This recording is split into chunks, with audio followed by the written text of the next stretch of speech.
Inconspicuous. Hi, I'm Athena Hardigan, and I have been a competitive figure skater my whole life, and I've often gotten cut, scraped, and bruised while skating, which has actually affected my performance in competition. After talking to other skaters, such as Abby, Nancy, and Taylor, I realized I am not alone, and that other skaters suffered from injuries affecting their performance in competition. So this is a Beelman, and as you can see, the skater has to pull her leg up above her head, and the blade's only 1/8 of an inch wide, so this creates a lot of pressure on the skater's hand. This is a catch foot twizzle, and as you can see, the skater has to grab their blade behind them without looking, and then the skater's arm actually goes up late because she's too focused on her leg. And this is a very similar photo to what my hand looked like after doing that move when I was wearing gloves, which is painful. And this is a Beelman spin. The skater again is pulling up her leg behind her head, and it is creating a lot of pressure, and she's doing this all while spinning. This is a hydro blade, and as you can see, the skater has to put her hand on the ice, and used ice is kind of like glass. And this is a skater clearing their blade, and this is actually the #1 way skaters cut their hands, and you have to do this, otherwise it feels like you're skating on molasses.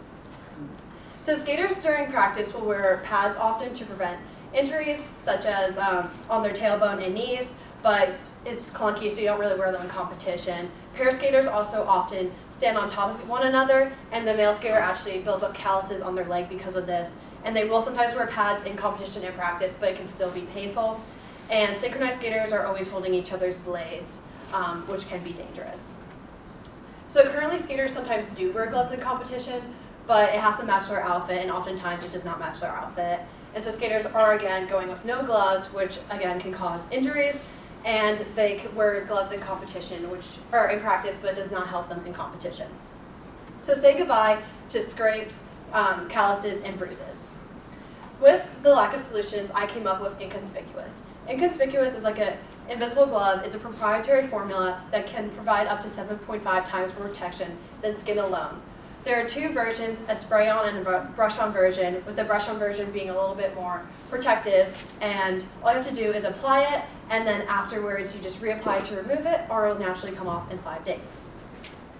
So by 2033, the U.S. figure skating market is expected to grow by about 4 times, and as you can see, U.S. figure skating memberships have actually gone up throughout the years. So 73% of the skaters I surveyed said they get cut, and of this 73%, 70% said their performance was affected by these cuts, and 87% said they were concerned about it, and 76% said they would pay for a product such as Inconspicuous within the price range for a product to prevent this. So Inconspicuous is clear, protective, it won't fall off, and it has the grip skaters need that other products do not have. When I was doing research, I realized skating is just the beginning. Inconspicuous can be used in the household, such as for gardening. I know I have gotten dirt under my hands while wearing gloves doing that. Industries such as carpentry, as it allows you to more flexibility than gloves. Other sports, such as cycling, it's a little bit lighter weight, so it's not as sweaty on your hands. And daily life, such as shoe blisters, which I'm sure everyone has suffered from and has yet to find a solution to. When surveying people, I realized that 84% of people said they get cuts, scrapes, calluses, and bruises, sometimes and very frequently. Of these people, 76% said they were concerned about it, and 74% said they would pay for a product like Inconspicuous within the price range.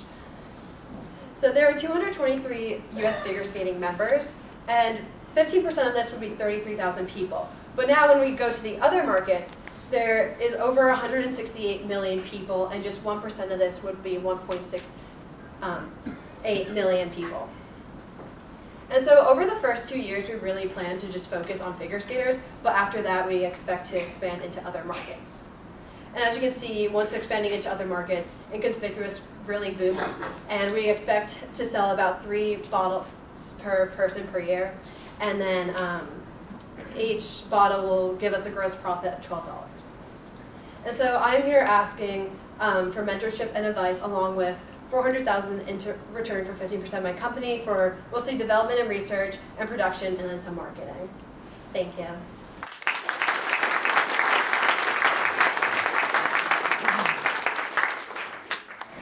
How do you plan to market? Well, we want to focus on ice skaters first. I know I was a synchronized skater, so my organization was about 250 people, so that's a great place to start, but also competitions, and then hopefully online and like on the web and television, just all your normal marketing. Can you apply it directly onto a cut, or do you have to have medicine and then you apply it the next time?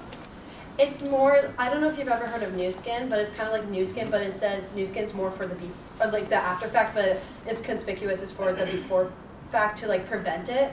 But I guess you could use it after the fact too, and you should be fine because it's very similar ingredients, so it's very safe. Can you talk about the ingredients a little bit? It's actually a trade secret. You got a patent on it? It's a proprietary formula. Are you looking to patent it? Yeah.